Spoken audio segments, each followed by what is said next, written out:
Hello, hello, and welcome to another revolutionary conversation. I am most excited to introduce to you my collaborator, friend, soul sister, Janelle Willett. And today we're going to be talking about the difference between transactional love and authentic love, or what some people call uh, conditional love and unconditional love, and all of the subtle nuances and the ways in which our life changes based on the way that we perceive love. So excited to jump into this conversation. Janelle, I'll let you start it off for us. Yeah. Wow. What a rich one, right? It's almost like we ask the question of where isn't the search for love? Because in some way, I think it's this ingredient that we realize that is both infused in everything that we either have or desire. And it's the lack of love that causes suffering and creates so much searching and seeking.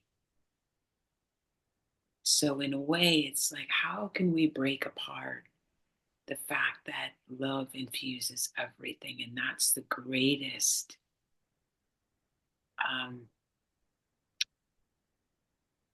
greatest search in our lifetimes.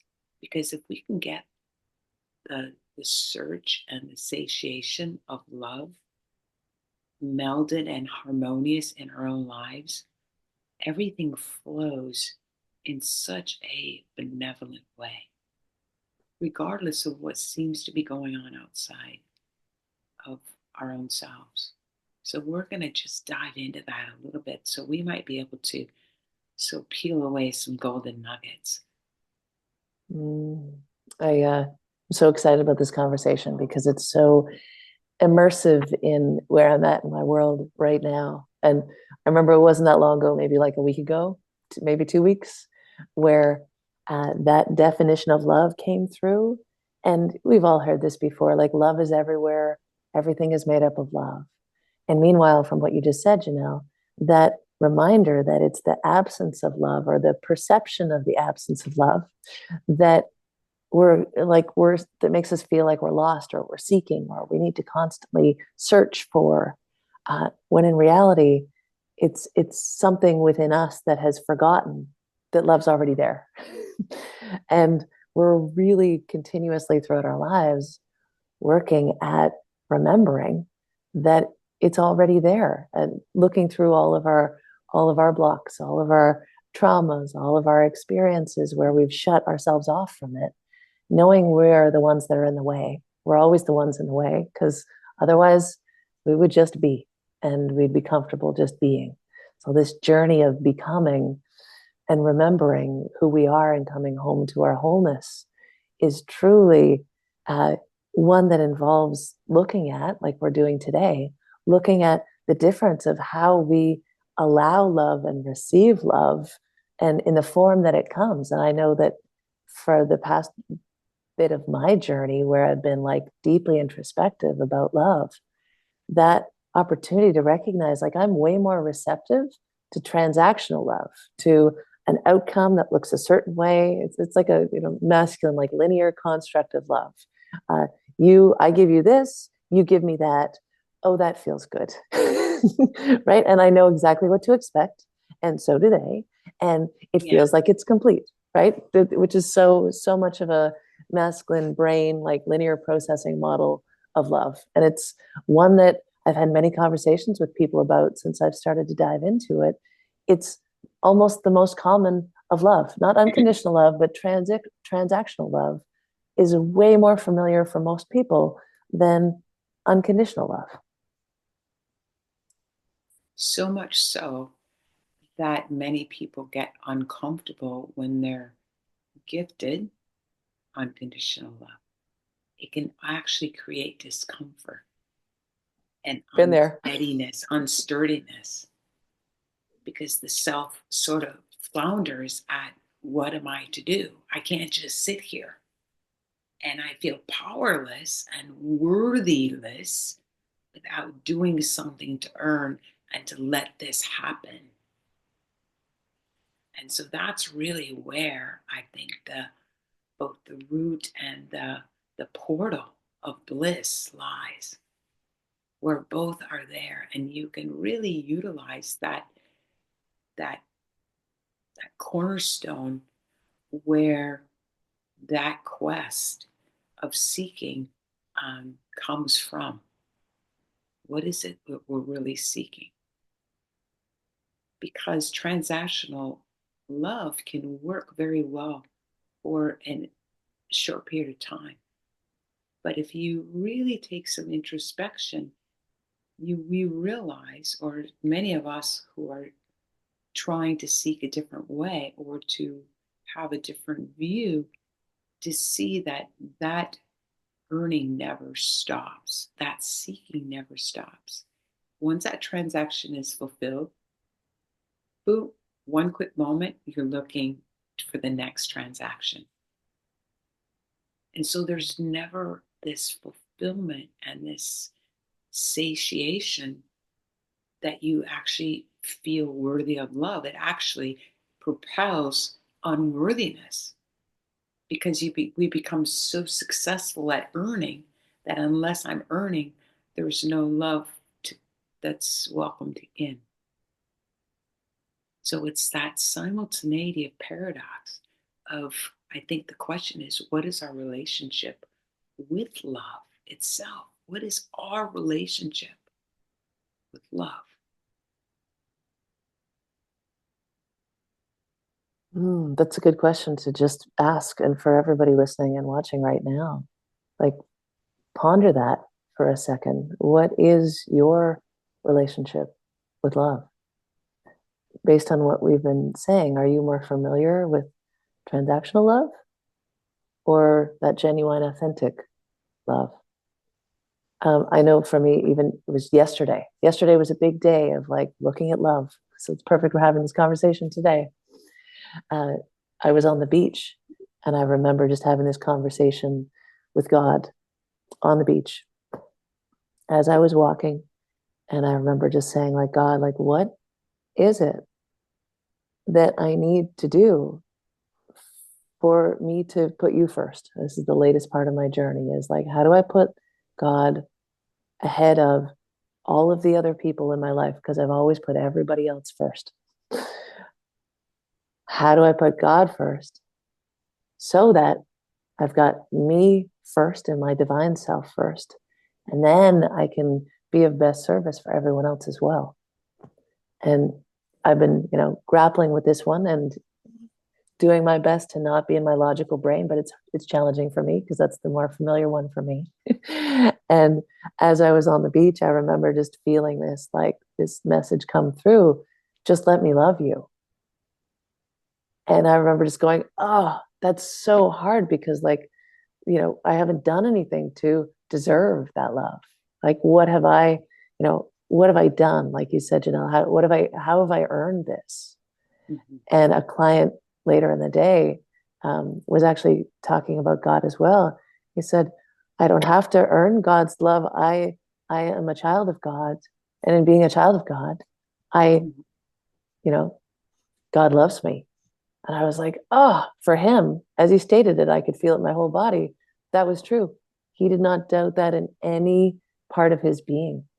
And for me, I actually broke down crying. And I don't normally do that with clients unless they're crying too. Sometimes that happens, right? But for me, I was like, whoa, that was really powerful. Thank you so much for stating that. And his trust and his knowingness made it really obviously clear how much I was used to transactional love. That thought of just having love unconditionally without having to have done something for it or earned it or had to have gained it or performed for it, whatever that is so unfamiliar to me that it's like the receptor sites for that in my heart are just like now coming online after almost 44 years. And I think that's what's so key, is to find that place where you have that introspection when you can tell yourself the truth. Not make anything right or wrong, but just notice. Because in the play of life, the balance is having both, but knowing when transactional love is happening, and then knowing, having a recognition that that's not making you who you are, and that's not actually helping you flourish as your true authentic self. So you can have a good relationship with transactional love, because if you have the foundation of that love, then you can actually infuse both,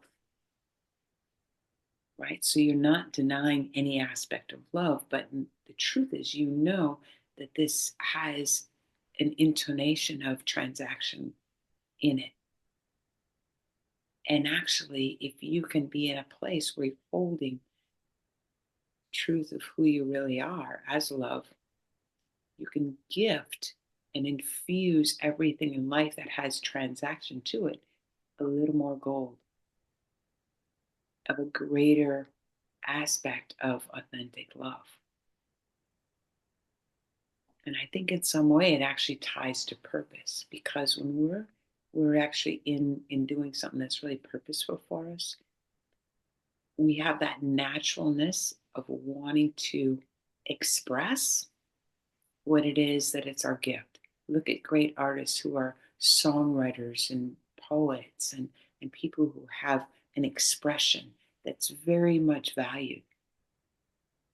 So many of those people are not looking for you to love their music, but they're so happy that you are there buying a ticket for their show so they can live out loud and do what it is that brings them wildly alive, and in that place of they don't want any earning, but just that receiving, that dynamism of, I get to play that music and you love it so much, and it impassions and gifts you, that it brings me even more wildly alive into my own self. Like, that's a great and simple way of looking at the pure dynamism of how love flows, and seeing people in our lives who are just so enamored with their gift and in it and doing it and expressing it, and going, wow, there is that recognition and how good that feels for everyone. Concerts are a great example of that.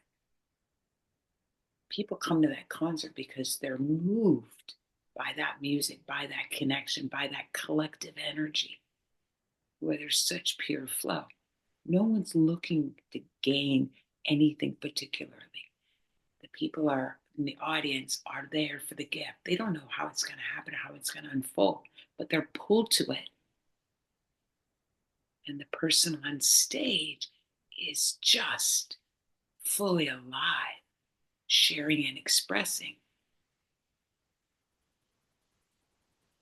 And as you say that, Janelle, I know that a lot of people don't know how to even access unconditional love, right? Mm. They don't even comprehend it, because generation after generation after generation before they arrived, it was passed down. That transactional love was all they ever knew. I know from my own experience in my own family that my grandfather, he used to threaten, if you don't do that, I'll cut you out of the will, right? Like, and that's very, very obvious, but again, a good example, right? It was like, do what I say and get my love and my money, right? Or don't, and then you don't have my love and you don't have my money, right? Like, it was, I mean, at least it was clear.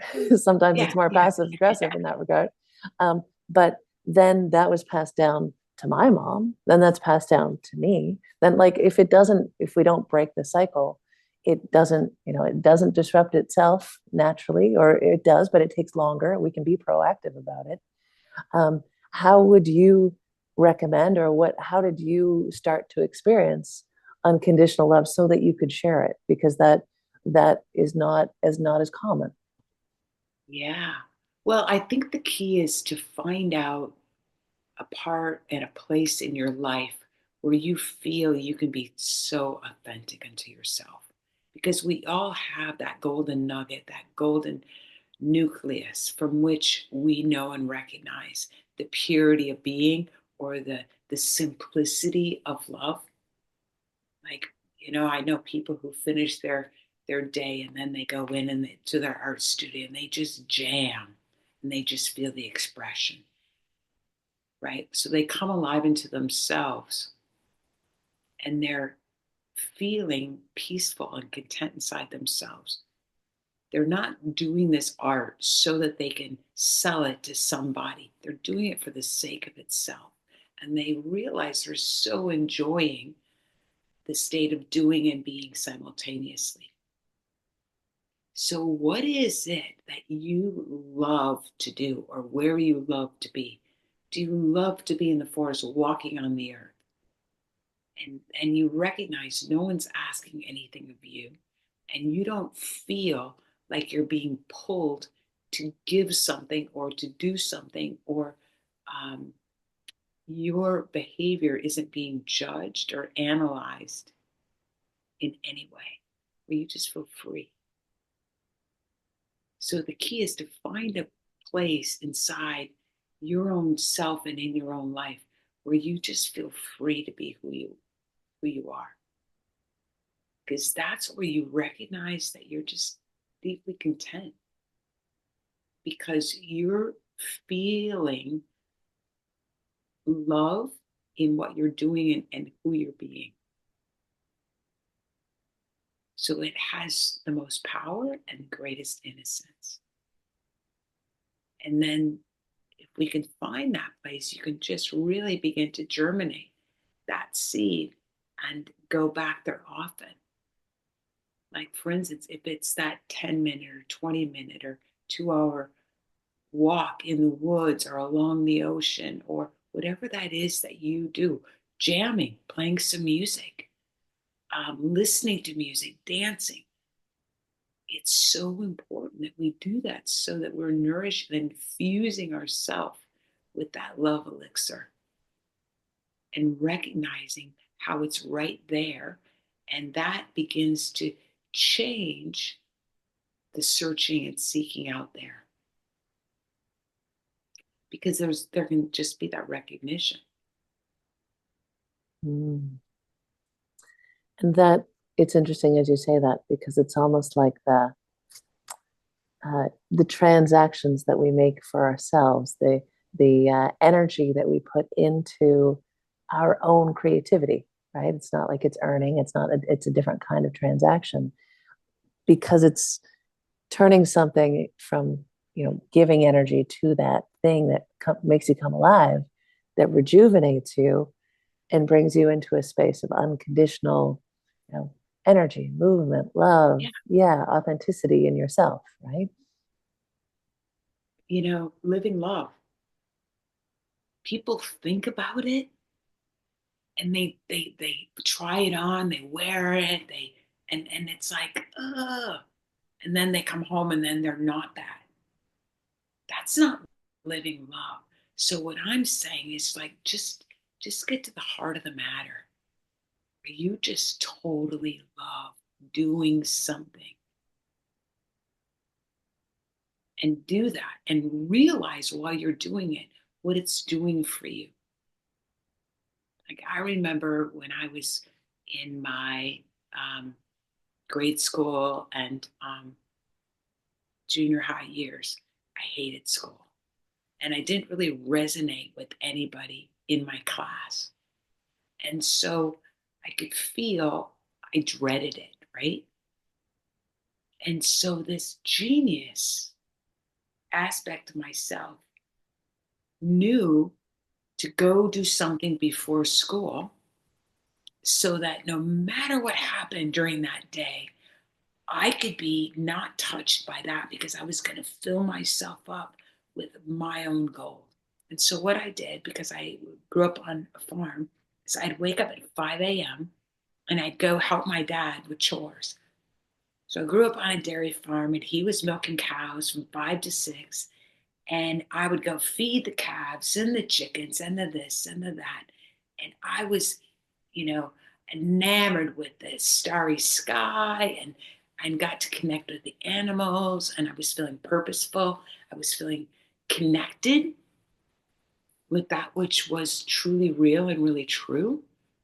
And so I would come in at like 6:30, take a shower and get ready for school. And I was so full of life. And in being full of life, I was full of love. And so then I wasn't really tainted by what I didn't love in my life.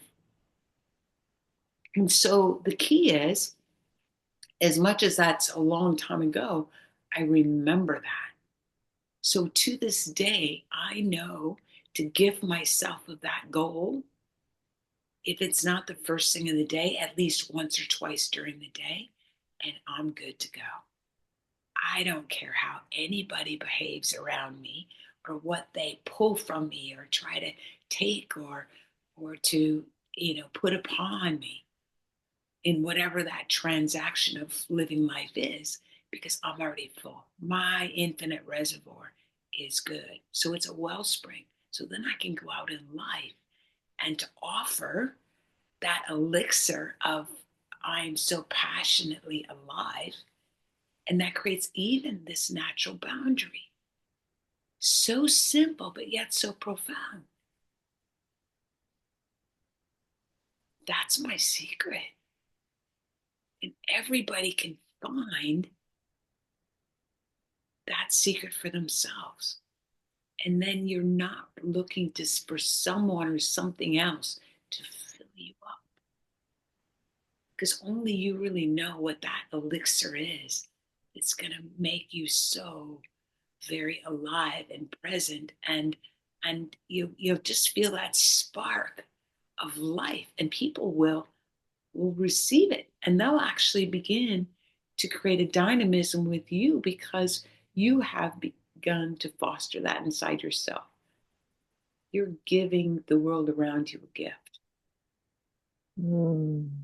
I like the imagery of that, just because I'm a visual learner in that regard, and that almost like you have this beautiful sphere, this vessel that you are, and you've already filled it up. So you're not looking to take on more from other people, because by design, or as a projector, as just Jules in general, it's that like my experience and growing up with transactional love is the love that I knew well.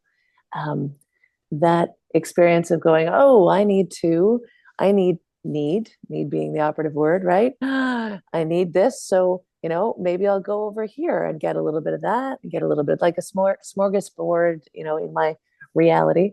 Oh, I'll go over and see my kids for this, or my husband for that, or my friends when I was younger, right? It's like grabbing from other people outside experiences, external validation to fill up my vessel.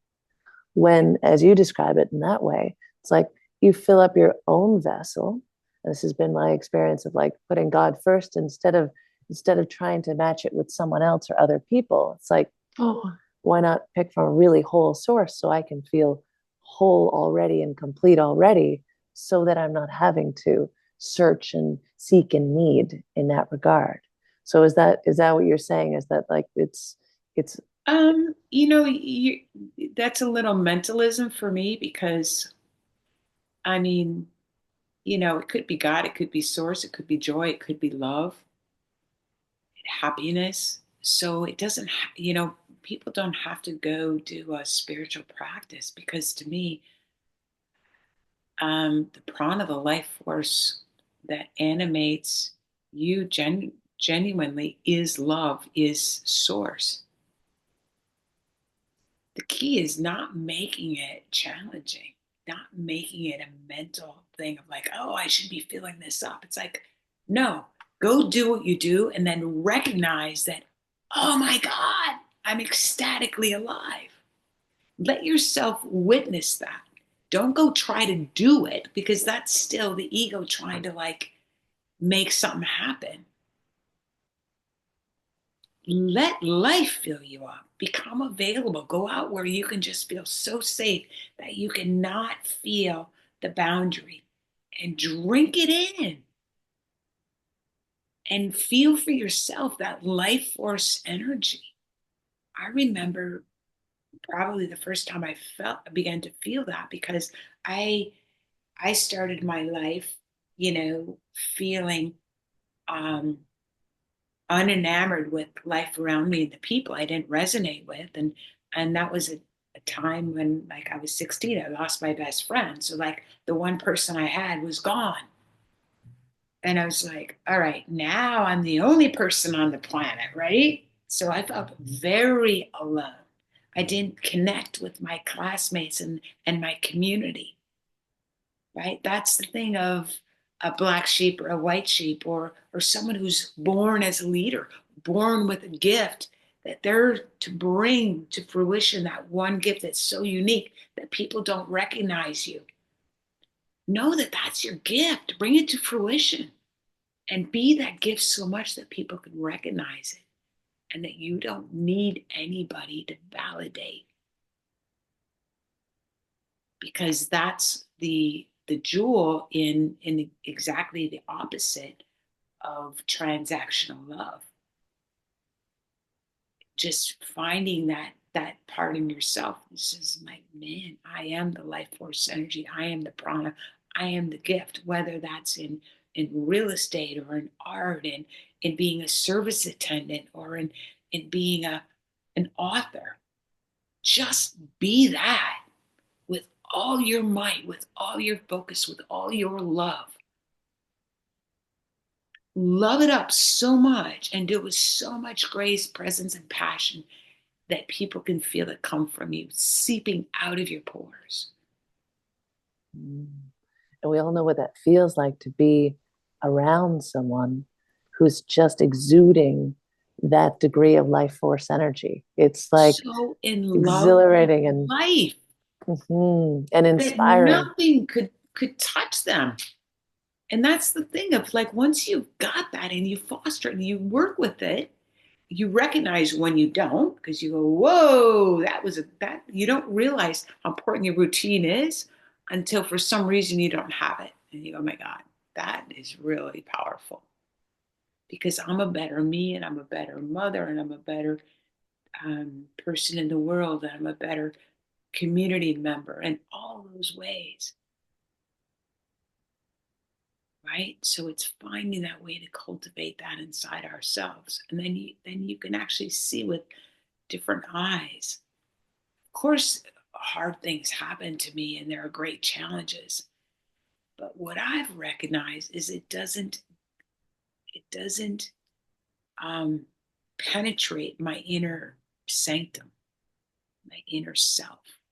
I sit afterwards and I look at it, I feel it, and I know there's something here that isn't going to change based on what happens out there.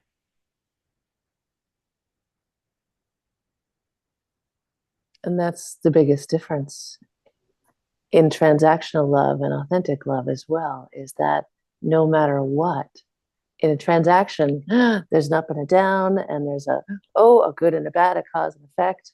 And when it comes to the just unconditional, it doesn't ride that same up and down roller coaster. It doesn't have the uh, Nothing's on the line. mhm. Speak your truth from authenticity, no matter if that person agrees or disagrees, nothing's on the line.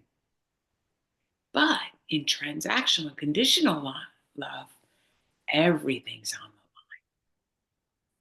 And that's why it creates such a surge of anxiety, and sometimes people procrastinate because of that, because they realize so much is on the line.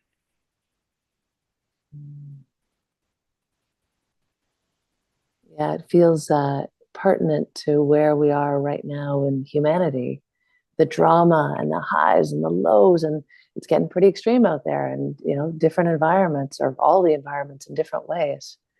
So this return to unconditional love, this coming home to something that's very different for most of us, but that doesn't have all of the highs and lows.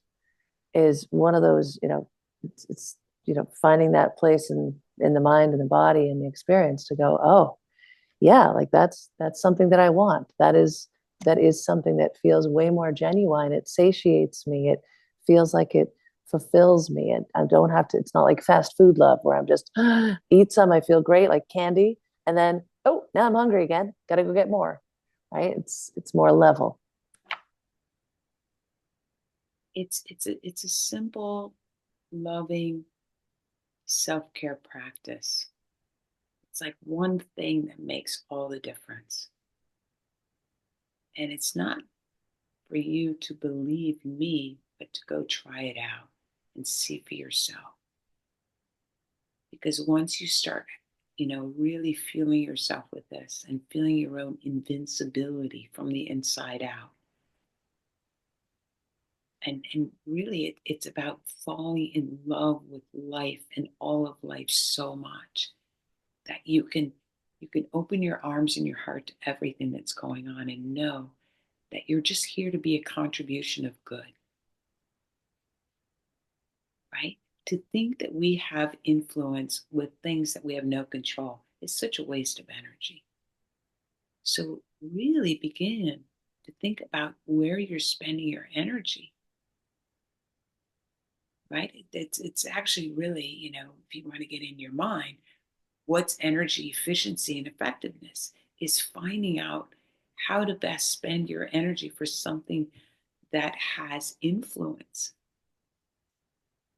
and recognize where you don't have influence and how much energy you're putting into the news, the media, the things that are happening around you in your life that you actually don't have influence.